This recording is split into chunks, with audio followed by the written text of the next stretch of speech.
SIR के मुद्दे पर आप बात कर रहे हैं। पटना के रोड पर बंडल का बंडल की आवेदन पत्रों को फेंकने का काम किया गया। और भारतीय जनता पार्टी के लिए जानते हैं ईवीएम का है, इलेक्ट्रॉनिक विक्ट्री मशीन है। पुनरीक्षण होता रहा है, लेकिन पुनरीक्षण में पारदर्शिता होनी चाहिए। जिस तरह से 65,66,000 लोगों का जो है बिहार की मतदाता सूची से नाम गलत तरीके से विलोपित करने का काम किया गया। ये भारतीय जनता पार्टी ने गुंडाई करा करके चुनाव जीतने का काम। पहले जो है कि महारानी के पेट से जो है ना महाराजा पैदा होते थे। संविधान बनाया तो महारानियों की नसबंदी करने का काम कर दिया। तो आज चाहे टाटा बिरला का वोट हो, चाहे खरवाहा चरवाहा जलवाहा का वोट हो, सारे लोगों के वोट की कीमत बराबर है।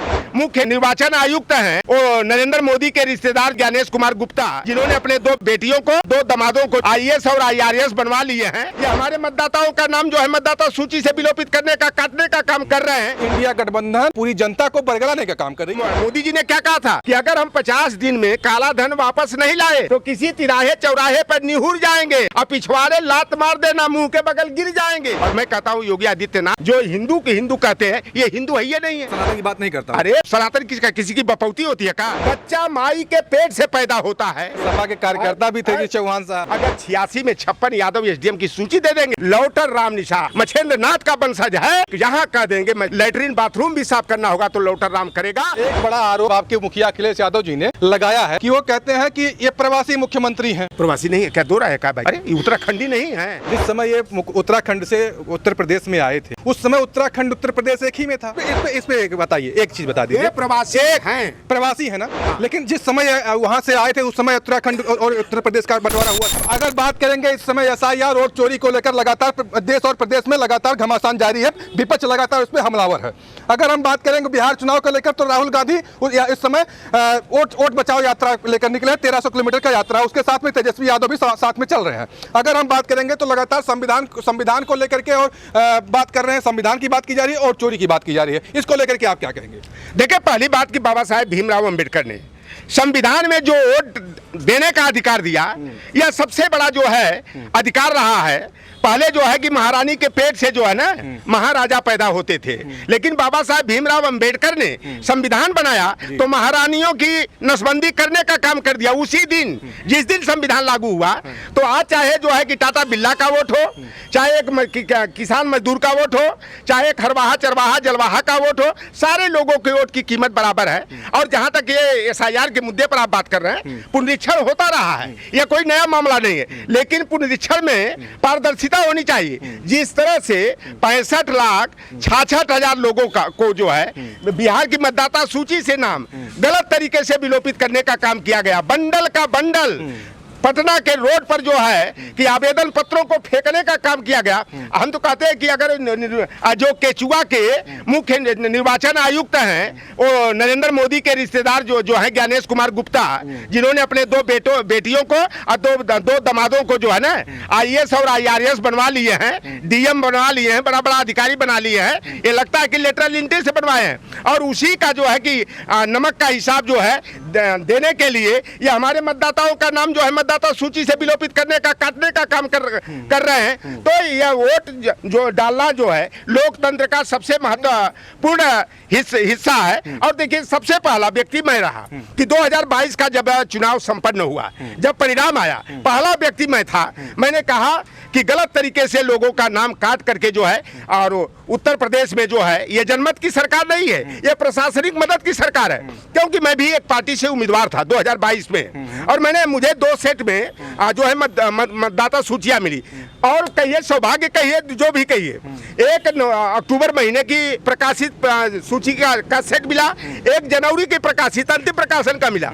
जिनका अक्टूबर में नाम था और उनका नाम जो है कि जनवरी के जो नाम पर डिलेटेड की मुहर मार करके जो है, अब विशेष करके यादव और मुसलमान का नाम काटा गया। हर गांव में 50 वोट, 60 वोट, 70 वोट, इस तरह एक विधानसभा में 350-400 के करीब बूथ होते हैं। तो 20,000-25,000 वोट जो है कि काट करके जो है भारतीय जनता पार्टी के प्रत्याशियों को जिताने का काम किया गया। तो हमें तमाम लोगों ने डरा धमकाया कि आप निर्वाचन आयोग पर उंगली नहीं उठा सकते। अच्छा, यह संवैधानिक संस्था है। सवाल और हमारा रहेगा, आप 22 पे तो चले जाते हैं, लेकिन 24 में वहीं 37 सीट जीते हैं और 99 सीट पूरे देश में कांग्रेस पार्टी जीती है। इसको लेकर के आएंगे, अगर वोट चोरी चोरी ही हुआ होता तो आप कैसे इतना सीट निकाल ले जाते भाई? देखिए मैं बताऊं, हाँ। हम लोग उस 22 के चुनाव में हाँ। जो हमारी सरकार बनते बनते रह गई, प्रशासनिक गड़बड़ी के कारण जो है भारतीय जनता पार्टी की सरकार बना दी गई, तो हम लोगों ने कहा कि हमें अपने वोट पर ध्यान देना है, हमें केवल जीतने के लिए काम नहीं करना है, बल्कि इतना ठोक ठोक के वोट डलवाना है अपने पीडीए के लोगों का कि भारतीय जनता पार्टी 10-20 हजार 50 हजार की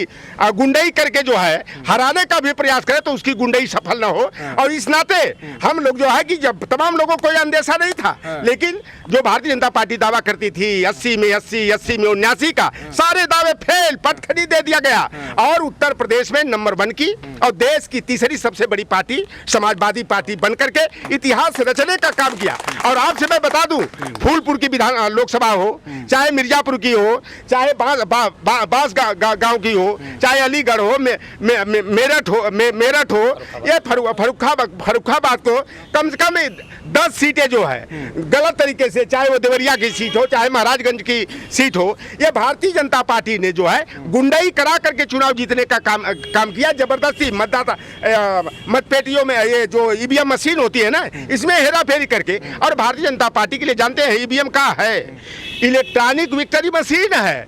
और यही भारतीय जनता पार्टी 2009 में आडवाणी जी, सुब्रमण्यम स्वामी सुप्रीम कोर्ट गए थे कि ईवीएम से चुनाव नहीं होना चाहिए, और यही मोदी जी गला फाड़ फाड़ के कहते थे कि ईवीएम के चलते जो है कांग्रेस पार्टी की 2004 में 2009 में सरकार बनी। आज ईवीएम क्यों नहीं हटा रहे हो भाई? भारत विकासशील एक आरोप और लगाया जाता है समाजवादी पार्टी के ऊपर, कहा यह जाता है कि जब इनकी सरकार थी तो लगातार गुंडई के बल पे बक्सा लूट लिया जाता था, बैलेट पेपर पूरा बक्सा का बक्सा बदल उठता था, यह भी तो एक बड़ा आरोप लगाया जाता है। अरे यार, मेरठ में क्या किया गया, मिर्जापुर में अनुप्रिया पटेल की रिश्तेदार डीएम थी, कौन निरंजन है, और उसने किस तरह से जो है पीछे से ईवीएम मशीनें भेज करके वहां चुनाव जिताने का काम किया गया।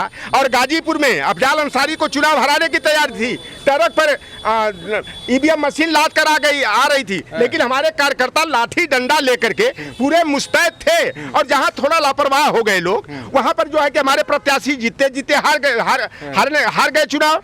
लेकिन 2027 का जो चुनाव है, हम लोग पूरी मजबूती से एकदम निगाह लगाए हुए अपने वोटरों का नाम शामिल कराने का, जो गलत तरीके से नाम डाले गए हैं, जो हमारे बूथ के मतदाता नहीं हैं, और ये हेर फेर एक और करते हैं। जैसे हमारे सिंह साहब हैं, इनके घर में 12 वोट है, इनका वोट पता लगा कि 4 वोट जो है कि जहाँ के गांव में रहते हैं वहाँ है, और पता लगा कि 4 वोट तीसरे बूथ पर, 4 वोट जो है कि चौथे बूथ पर डाल दिया जाता। इस तरह से भी जो है कि गड़बड़ी की जा रही है। बनारस में देख लो भैया, एक आदमी के, आप बताओ कैसे क्या हुआ हो, आप बताओ, नाम एक ही है, बेटों का नाम वही है, 80 वोटर बताओ, एक व्यक्ति के 80 लड़के। अच्छा ये बताओ, आधार कार्ड यही बताओ, पता बनवाओगे आप? कितनी बेईमानी निर्वाचन। इसमें मैं आ रहा हूँ, कहा यह जा रहा है उसमें जो लोग उस पर तर्क दे रहे हैं भारतीय जनता पार्टी के लोग, कि चाहे उसमें पिता का नाम डाला जाए चाहे गुरु का नाम डाला, गुरु जो है पिता के बराबर ही होता है, यह भी तो एक कहा जा रहा है। अच्छा, तो वो मठ मंदिर आ रहा है, मंदिर का है। अच्छा, योगी आदित्यनाथ के पिताजी का क्या नाम है? अब ये तो मुझे नहीं पता करके बताइए आप, क्या इनके पिताजी का नाम है? वो तो पता करिए ना, सर्च करना पड़ेगा। देखिए ये बेईमानी। आप बताओ, केचुआ जो है, केचुआ जानते हैं ना आप? केचुआ हम निषाद बिरादरी के हैं, और बड़ी बड़ी मछली का शिकार करने के लिए बरसाती केचुआ को बंसी और कटिया में फंसाकर 10-10, 20-20 किलो का रोहू भाकुर हम लोग पकड़ लेते हैं। तो ये केचुआ जो है, ये भारतीय जनता पार्टी के लिए वोट चोरी कराने का और वोट कटवाने का ये काम कर रहा है। और केचुआ जिस तरह गुंडई की भाषा बोल रहे हैं, अरे श्रीलंका को देखे कि नहीं आप? बांग्लादेश में, बांग्लादेश का हालात देखे आपने? तो ये जनता को बांग्लादेश के रास्ते पर और श्रीलंका के रास्ते पर जाने के लिए मजबूर मत करो। और केचुआ जिस तरह से आप अमित शाह के और नरेंद्र मोदी के हाथ की कठपुतली बन करके, हम लोगों के बचपन में गांव में आता था मदारी बंदरिया लेकर के, और उनको डमरू बजा करके नचाने का काम करता था। तो आज का केचुआ के जो मुख्य निर्वाचन आयुक्त है ना, वह जो है कि बंदर और बंदरिया की भूमिका में, और कह रहे कि रजिस्ट्रेशन हमारे यहाँ से होता है, रजिस्ट्रेशन हुआ तो तार गुंडई चली। हम फिर से बिहार पे चलते हैं। बिहार चुनाव में इस समय राहुल गांधी हैं, 1300 किलोमीटर की यात्रा कर रहे हैं, साथ में तेजस्वी यादव हैं। 2 वीडियो वहां से निकल के आता है, 2 क्लिप वीडियो का निकल के आता है, जिसमें एक महिला जो होती है उससे राहुल गांधी पूछते हैं कि तुम्हारे घर का कितने वोट कटा, तो उसने कहा 6 वोट कटा। उसके बाद में जब दूसरी बार उसके पास दूसरा पत्रकार जाता है तो वो महिला आरोप लगाती है राहुल गांधी के, जो हम तो अनपढ़ लोग हैं, जो उन्होंने कहा था मैंने बोल दिया। ये भी बड़ा आरोप है हमारा। देखिए, ये वोट चोरी को लेकर के पढ़ा लिखा है और अनपढ़ होने में अंतर होता है। जितना पढ़ा लिखा सतर्क होता है, और कहीं पढ़े लिखे भी गलतियां कर जाते हैं कि जो मताधिकार है इससे उसको ये नजरअंदाज करने का काम करे। और बिहार में जो है बड़े पैमाने पर जो है कि वोट काटा गया है, और विशेष करके जो है यादव और मुसलमानों का वोट काटा गया। ये पन्ना प्रमुख क्यों बनाते हैं, ये जान जाते हैं ये ठाकुर साहब हैं, और तमाम लोग ठाकुरों को कह देंगे कि वो तो भारतीय जनता पार्टी के हैं, उनके नेता तो योगी आदित्यनाथ हैं। ये तो समाजवादी पार्टी आरोप लगाती है ना। अरे इनके गांव वाले ना लोग जानते होंगे, यादव भी होंगे इनके गांव में, निषाद होंगे, पासी भी होंगे, तो वो जानते होंगे कि ये लोग किस विचारधारा के। और जो भारतीय जनता पार्टी का पन्ना प्रमुख है वो जानता होगा कि ये खांटी वाले समाजवादी हैं। चाहे डराओगे, धमकाओगे, चाहे कितनों खरीदने का प्रयास करोगे, लेकिन ये खांटी जो है छत्री है, और छत्री का इनके अंदर न्याय चरित्र है, और समाजवाद की विचारधारा पर ये लोग चलने वाले, मरने वाले, मिटने वाले हैं। और कितनों दबाव डालोगे ऐसे लोग झुकने वाले नहीं है। तो ये मतदाता सूची में जो गड़बड़ी हुई है, और बताइए कि आप जाते हो बैंक में हर साल में, साल में 2-2, 3-3 बार कि आधार से लिंक कराइए, अपडेट कराइए, मोबाइल लेने जाते हो तो आधार कार्ड मांगा जाता है। दो सवाल मैं और करूंगा, 2 सवाल। इसके बाद एक वीडियो जो और वायरल हो रहा है, उसमें दशरथ माझी का जो उन्होंने अभी राहुल गांधी ने उनके घर की चाबी सौंपी है, उसमें एक पत्रकार जब पूछता है तो उनसे पूछता है कि ये आपका घर राहुल गांधी ने दिया, तो उन्होंने कहा कि हमने आधा बनवाया था, केवल उन्होंने प्लास्टर करवाया है। ये भी बड़ा एक आरोप लगा दिया भाई। अब देखिए जो भी हो, और आप लोग पत्रकार है, आप पत्रकार, पहले कहा जाता था ना कि अमन बेच देंगे, चमन बेच देंगे, गरीबों के तन का कफन बेच देंगे, कलम के सिपाही अगर सो गए तो वतन के सिपाही वतन बेच देंगे। और हो सकता है भैया वहाँ सरकार किसकी है? सम्राट चौधरी जैसे गुंडे लफंगे की सरकार है, नीतीश बेचारे पलटू राम की सरकार है। तो हो सकता है बेचारा गरीब परिवार है, हमारे माझी जी का परिवार, डरा धमका दिए होंगे कि बयान इस तरह न दे करके इस तरह देने का काम करो। आप यहाँ नहीं देख रहे हो कि पता लगा हत्या किसी के बेटा की कराई जा रही है, और उसी को डरा धमका करके बयान जो है उल्टा दिलवाया जा रहा है। तो ये भारतीय जनता पार्टी किस तरह का कुकृत्य कर रही है, ये जनता है कि सब कुछ जानती है, सब देख रही है, और हिसाब किताब चुकता करने के लिए बस समय का इंतजार कर रही है। तीसरा अब हमारा अंतिम सवाल हमारा ये है कि समाजवादी पार्टी या कांग्रेस पार्टी, इंडिया गठबंधन के ऊपर अगर भारतीय जनता पार्टी का एक आरोप है कि ये हमेशा झूठ बोल करके जनता को बरगला करके वोट लेते हैं। पहले इन्होंने ईवीएम के नाम पे वोट लिया, उसके बाद संविधान बचाओ के नाम पे, संविधान चोरी के नाम पे उन्होंने वोट लिया। इस समय इनका यही मुद्दा चल रहा है कि हम इसके नाम पे वोट चोरी के नाम पे ले रहे हैं, वोट ले रहे हैं। तो लगातार इंडिया गठबंधन ये पूरे समाज को या पूरी जनता को बरगलाने का काम कर रही है, ये भी एक बड़ा आरोप है। पहली बात, जब नरेंद्र मोदी 2014 में प्रधानमंत्री पद के दावेदार घोषित किए गए, उन्होंने कहा कि हमें जो है सत्ता दीजिए, और 50 दिन में मैं जो विदेश के स्विट्जरलैंड के बैंक में काला धन जमा है उसे 50 दिन के अंदर लाएंगे, और हर खातेदार के खाते में 15-15 लाख रुपया डालेंगे। और तड़ीपार ने भी यही बात कहा। बाद में तड़ीपार ने मध्य प्रदेश में कहा कि ये तो चुनावी जुमला था, ये जुमला बना देते हैं, ये किसानों की आय दुगनी करने का काम कर रहे थे। आज किसान खाद के लिए जा रहा है तो लाठियां बाजी जा रही है तो। और योगी आदित्यनाथ, मोदी जी ने क्या कहा था कि अगर हम 50 दिन में काला धन वापस नहीं लाए तो किसी तिराहे चौराहे पर निहुर जाएंगे, और पिछवाड़े लात मार देना, मुंह के बगल गिर जाएंगे। तो ये झूठ बोलने वाला तो काम ये करते हैं। दूसरी बात, योगी आदित्यनाथ जी हमारे पूर्वज के मठ से निकल करके आए हैं। वो मठ किसका है? मच्छेंद्र नाथ निषाद का है। और मैं कहता हूँ योगी आदित्यनाथ जो हिंदू के हिंदू कहते हैं, ये हिंदू है, ये नहीं है, ये हिंदू नहीं है, ये नाथ संप्रदाय है। नाथ संप्रदाय अलग है, हिंदू से कोई मतलब नहीं उसका है। सनातन से नहीं, सनातन की बात नहीं करता। अरे नहीं, सनातन किसका, किसी की बपौती होती है क्या? सनातन क्या है? इस्लाम में सनातन नहीं होता है, बौद्ध में सनातन नहीं होता है, जैन धर्म में सनातन नहीं। सनातन का मतलब होता है यूनिवर्सल ट्रूथ।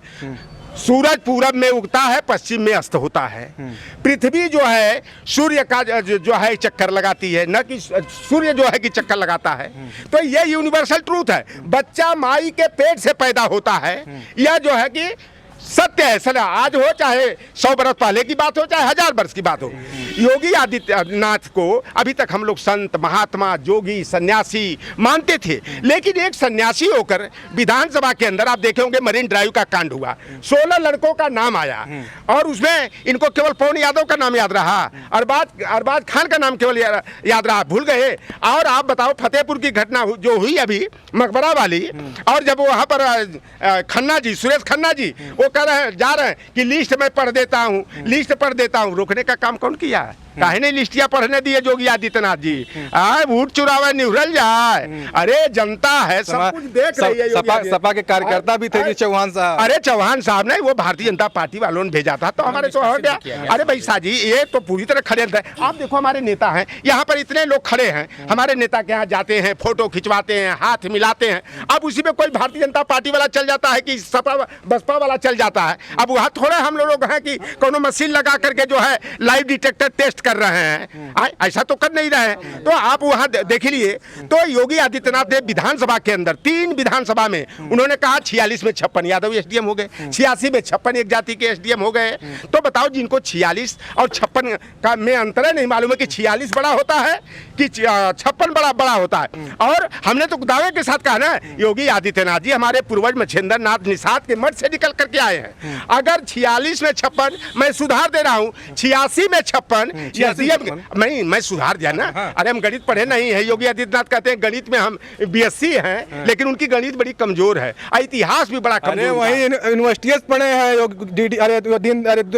उसमें। वो एक बार गलती होती, 2 बार होती, 3 बार, उनको 86 कहीं नहीं पाते हैं, 46 कहते हैं। हमने तो कहा कि योगी आदित्यनाथ जी अगर 86 में 56 यादव एसडीएम की सूची दे देंगे, लौटर राम निषाद पुत्र है, मच्छिंद्र नाथ का वंशज है, मैं यहाँ कह देंगे मैं स्वीपर का काम करने का, और 5 कालीदास मार्ग में झाड़ू पोछा करना होगा, लैट्रिन बाथरूम भी साफ करना होगा, तो लौटर राम करेगा। अगर योगी आदित्यनाथ 86 में 56 यादव की सूची नहीं देते हैं, तो मुख्यमंत्री पद से इस्तीफा दे करके अब हमारे पूर्वज का जो मठ है उसको लांछित और अपमानित करने की बजाय, जहां से टेहरी गढ़वाल की पौड़ी गढ़वाल जहां से आए हैं वहीं जाइए, धुनी रमाइए, घंटा बजाइए। अब आपको उत्तर प्रदेश आपके संभल नहीं रहा है। पूरे प्रदेश में जंगल राज, गुंडा राज जो है कि कायम हो गया है। अच्छा, योगी आदित्यनाथ पे जब आप आ ही गए हैं, तो एक बड़ा आरोप समाजवादी पार्टी के मुखिया अखिलेश यादव जी, मतलब आपके मुखिया अखिलेश यादव जी ने लगाया है कि वो कहते हैं कि ये प्रवासी मुख्यमंत्री हैं। प्रवासी नहीं है क्या? दो रहा है क्या भाई? प्रवासी नहीं है। अरे उत्तराखंडी नहीं है। अच्छा ये बताइए, जिस समय ये उत्तराखंड से उत्तर प्रदेश में आए थे, उत्तराखंड से, उस समय उत्तराखंड उत्तर प्रदेश एक ही में था। देखो, आदमी का जो है ना डीएनए जहां से जुड़ा होता है। अगर आज की बात, एक मिनट आज की अगर डीएनए की बात करने वाले हैं ना यार, ये डीएनए की बात कौन करता है? क्या अखिलेश यादव डीएनए की बात करते हैं? क्या लौटर राम निषाद करते हैं? इस पे बताइए, एक चीज बता दीजिए। प्रवासी है ना। हाँ। लेकिन जिस समय वहां से आए थे उस समय उत्तराखंड और उत्तर प्रदेश का बंटवारा हुआ था। तो ये देखिए भावना, मैं कह दिया ना कि डीएनए जहां से जुड़ा रहता है वहां से व्यक्ति को अधिक लगाव होता है, वहां से आत्मीयता व्यक्ति को होती है। हमारा डीएनए जौनपुर से है, मैं गाजीपुर का रहने वाला, हमारी पैदाइश गाजीपुर में हुई, लेकिन अब निवास हमारा बलिया में भी हो गया। लेकिन हमारा डीएनए जहां जौनपुर के कटेसर गांव मरियाहू विधानसभा में, वहां से डीएनए अलग ढंग का है। वहां से लगता है कि असली जड़ हमारी है, तो हम जड़ की बात करते हैं, पुनई की बात नहीं करते। अच्छा, कल को अभी पूर्वांचल और ये अपना बुंदेलखंड वाला हिस्सा अलग हो जाए, तो अखिलेश यादव जी उधर चले जाएंगे, तो हम लोग भी प्रवासी कह सकते हैं। प्रवासी तो वो हमारे यहाँ मुख्यमंत्री बनने आएंगे तब ना, वो तो आएंगे, वो तो समय के हिसाब से तब देखा जाएगा ना कि क्या होता है। कहीं ना कहीं अगर बात करेंगे, उस समय तो बंटवारा नहीं हुआ था, प्रदेश का बंटवारा नहीं हुआ। देखो, हमारे राष्ट्रीय अध्यक्ष जी ने जो चीज मुख्यमंत्री पर टिप्पणी किया है वह एकदम बिल्कुल सत्य है, और उसमें जो है कि कोई लाग लपेट नहीं है। वो प्रवासी मुख्यमंत्री हैं, और सदैव जो है वह प्रवासी यही कहा जाएगा कि उत्तराखंड से जो है कि पलायनवादी है। अच्छा। पलायन करके के आए हुए हैं।